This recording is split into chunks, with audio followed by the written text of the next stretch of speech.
What's emotion?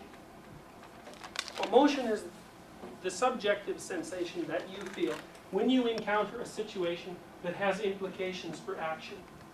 So, emotion occupies the space between sensory input and motor output.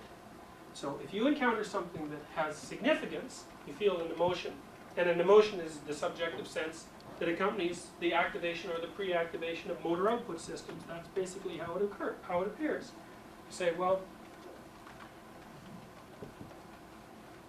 you can think of the world the way that we normally think of it, which is as something that exists objectively, something that's amenable to scientific description, or you can also think of it as a place that's full of things that have implications for actions.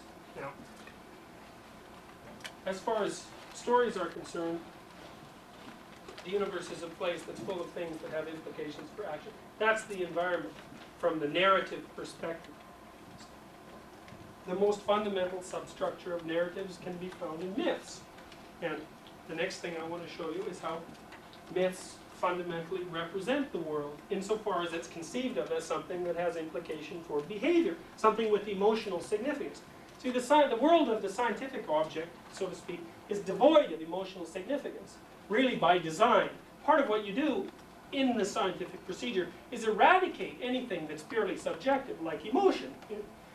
If you think a theory is true because you like the theory, that's not sufficient grounds for considering it true from the scientific perspective. You're supposed to make yourself objective, which basically means to eradicate your emotional assessment of a given situation.